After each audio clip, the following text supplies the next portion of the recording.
दीपांजलि मोइत्रा। मोदी सरकार सेना को मजबूत करने में कोई कसर नहीं छोड़ना चाहती है। सरकार चाहती है कि सेना के पास आधुनिक हथियार हो जिससे दुश्मनों को पल भर में जहन्नुम में पहुंचाया जा सके।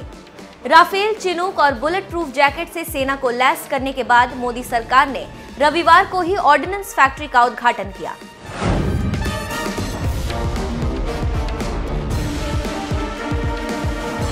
यहां पुरानी इंसास राइफल को रिप्लेस करने के लिए रूस के साथ मिलकर भारत करीब 7.5 लाख AK-203 राइफल बनाएगी। रूस की मदद से भारत में बनने वाला AK-203 की ताकत मौजूदा इंसास राइफल से कई गुना ज्यादा है। AK-203 राइफल AK-47 सीरीज का एडवांस्ड वर्जन है। इसकी मैगजीन में 30 गोलियां आती हैं। ये 400 मीटर के दायरे पर 100% वार करेगी। इंसास राइफल के मुकाबले बहुत ज्यादा हल्की और छोटी होगी। ज्यादा स्टेबल, भरोसेमंद होने के साथ एक्यूरेसी भी ज्यादा है। इसका होल्डर भी बेहतर है। इस राइफल में पिकेटिनी रेल भी है। ये राइफल के ऊपर लगा एक प्लेटफॉर्म होता है जिसमें नाइट विजन डिवाइस या दूर तक देखने के लिए डिवाइस लगाई जा सकती है। इस राइफल से 1 मिनट में 600 गोलियां मारी जा सकेंगी, मतलब 1 सेकंड में 10 गोलियां निकलेंगी। इसे ऑटोमेटिक और सेमी ऑटोमेटिक दोनों तरह से इस्तेमाल किया जा सकेगा। AK सीरीज की इस राइफल की सबसे ज्यादा खास बात यह है कि ये कभी जाम नहीं होगी। ये किसी भी तरह के मौसम में काम करेगी, चाहे भारी ठंड हो या गर्मी या फिर बारिश। रिपोर्ट्स के मुताबिक नई असॉल्ट राइफल की लंबाई करीब 3.25 फुट होगी। गोलियों से भरी राइफल का वजन लगभग 4 किलोग्राम होगा। साथ ही ये किसी भी ऑपरेशन में जवानों के लिए इजी टू हैंडल होगी। इसे नाइट ऑपरेशन में भी इस्तेमाल करने में काफी आसानी होगी। भारत समेत 30 से ज्यादा देशों ने इस रशियन राइफल AK-203 को बनाने का लाइसेंस लिया है। इस राइफल को बनाने में ज्यादा शेयर ऑर्डिनेंस फैक्ट्री का होगा। इसमें ऑर्डिनेंस के शेयर 50.5% हैं, जबकि रशिया की कंपनी को 49.5% शेयर दिए गए हैं। आपको बता दें कि हमारी भारतीय सेना दुनिया की 5 टॉप सेनाओं में से एक है। फिर भी किसी मौसम में चलने वाली राइफल को पाने में सालों लग गए। स्मॉल आर्म सिस्टम की मुख्य राइफल इंसास में कुछ समस्याएं हैं। कई वर्षों से भारतीय सेना और पैरामिलिट्री फोर्स इंसास राइफल का विकल्प खोज रही थी, क्योंकि इंसास के जाम हो जाने, 3 राउंड के बाद राइफल के ऑटोमेटिक मोड में चले जाने और युद्ध के समय राइफल चलाने वालों की आंख में तेल चले जाने की समस्या हो रही थी। यहाँ तक कि 1999 के कारगिल युद्ध के समय भी सैनिकों ने इंसास के जाम हो जाने से मैगजीन के टूट जाने की शिकायत की थी। ये समस्या तब और बढ़ जाती थी जब तापमान जमा देने वाला होता था।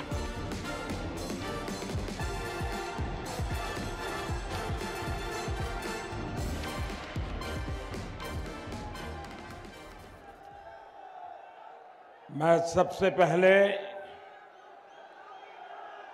आपसे 3 बार जयकारा बुलवाऊंगा और मेरा आग्रह है कि दोनों मुट्ठी बंद करके हाथ ऊपर करके जयकारा बोलना है और 3 अलग अलग जयकारे मैं बुलवाऊंगा।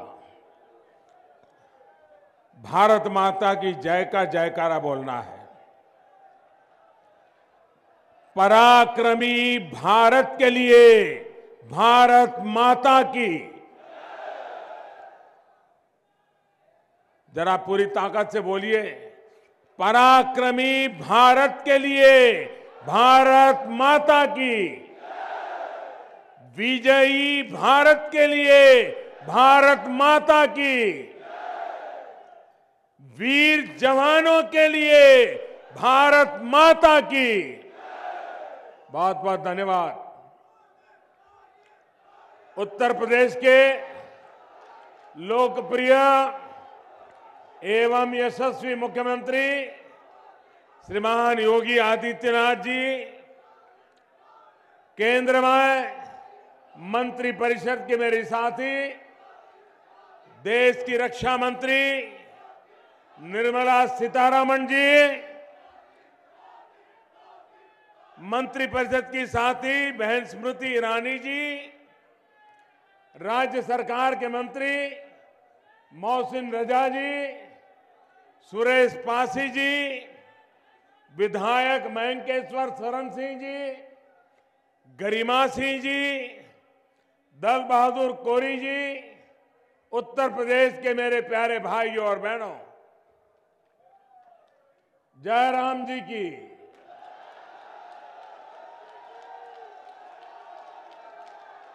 और आप लोगन के हालचाल कैसा है? सब ठीक बा? आप सभी इतनी भारी संख्या में इकट्ठा हुए हैं, आप सभी को मेरा प्रणाम। ये भूमि टीकर माफी के परमहंस महाराज की तपोभूमि रही है। ये भूमि जयमीना महापुराण के रचयिता बाबा पुरुषोत्तम दास की भूमि है। मलिक मोहम्मद जायसी आर्य समाज के राष्ट्रीय अध्यक्ष और जनसंघ के विधायक रहे राजा रणंजय सिंह की है। मैं इस भूमि को नमन करता हूं। पिछले 4.5 साल में उत्तर प्रदेश और अमेठी के विकास के लिए हमारी सरकार ने जो विकास कार्य किए, आज उनको और विस्तार देने के लिए मैं आपके बीच आया हूं। और मैंने देखा कि आज भी हमारा स्वागत करने के लिए मेघराजा ने भी कृपा की है। और मुझे बराबर याद है 98 में अटल जी के साथ यहां मैं जनसभा करने आया था और उस दिन भी बड़ी भारी बारिश हुई थी। सारी व्यवस्थाएं तहस नहस हो गई थी और तब से लेकर के मैं लगातार किसी न किसी संगठन के काम के लिए अमेठी आता रहा। प्रधानमंत्री बनने के बाद आज फिर एक बार आपके बीच आने का अवसर मिला है।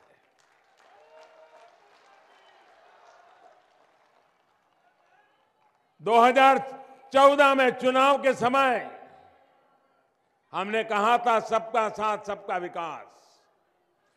अमेठी के प्यारे प्यारे भाइयों बहनों, अमेठी एक उत्तम उदाहरण है हमारे सबका साथ सबका विकास के मंत्र का।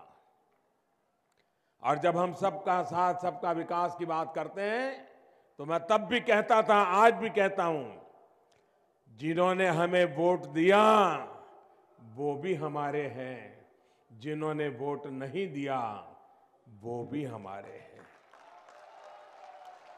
जिन्होंने सीट हमें दी वो क्षेत्र भी हमारा है और जिन्होंने हमें सीट नहीं दी वो क्षेत्र भी हमारा है।